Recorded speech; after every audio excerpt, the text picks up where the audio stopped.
ఎస్తేరు గ్రంథము 4వ అధ్యాయము 14వ వచనము.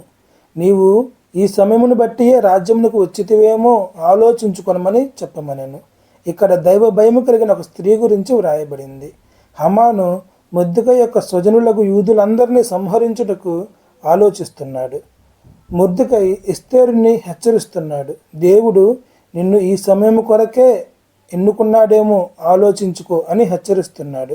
ఇక్కడ ఎస్తేరు దైవ భయము కలిగి తన శరీరాన్ని పవిత్రంగా కాపాడుకుంటూ తన జీవితాన్ని దేవుని కొరకే ప్రతిష్ఠించుకున్నది. ఎవరైనా తన శరీరమును దేవునికి చెందినది అని నిజముగా విశ్వసిస్తే దేవుడు వారిలో నివసిస్తూ సమయము వచ్చినప్పుడు వారిని వాడుకుంటాడు. ఇక్కడ ఎస్తేరు వాక్యానుసారముగా జీవించింది. అందుకే దేవుడు ఎస్తేరును ఒక మంచి పనిముట్టుగా వాడుకున్నాడు. ప్రజలందరి కొరకు ఎస్తేరు బాధ్యత తీసుకుంది. అదే విశ్వాసంలో పురోభివృద్ధి. మరణానికి సహితం సిద్ధపడింది. దేవుని ప్రజల కొరకు రాజు ఎదుట నిలవబడింది. రాజు కనుక శిక్ష విధిస్తే అది బహు భయంకరంగా ఉంటుంది అని ఎస్తేరుకు తెలిసి కూడా అన్నింటికీ సిద్ధపడింది. క్లిష్ట పరిస్థితులలో ఈమె దేవుని కొరకు నిలవబడింది. దేవుని ప్రజల కొరకు నిలవబడింది. మనము పనిచేసే చోట దేవుని కొరకు నిలవబడుతున్నామా? మన యొక్క విశ్వాస పరిమాణంపై అనేక వేల ఆత్మలు ఆధారపడి ఉన్నాయి. ఇక్కడ ఎస్తేరు క్రీస్తుకు పూర్వం 476 సంవత్సరాల క్రితం క్రీస్తును పోలి నడుచుకుంది.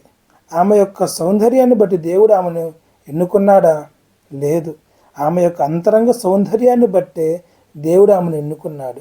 ఒక వ్యక్తి యొక్క అంతరంగ సౌందర్యమే ఆ వ్యక్తి యొక్క నిజమైన సౌందర్యం. దేవుని వాక్యాన్ని చదవటం, వాక్యాన్ని బట్టి నడుచుకోవటం, హృదయాన్ని శుద్ధీకరించుకోవటమే నిజమైన సౌందర్యం. సామెతల గ్రంథము 31వ అధ్యాయం 30వ వచనంలో అందము మోసకరము, సౌందర్యము వ్యర్థము, యెహోవా యందు భయభక్తులు గల స్త్రీ కొనియాడబడును. ఎస్తేరుకి ఈ వాక్యం చాలా బాగా సరిపోతుంది.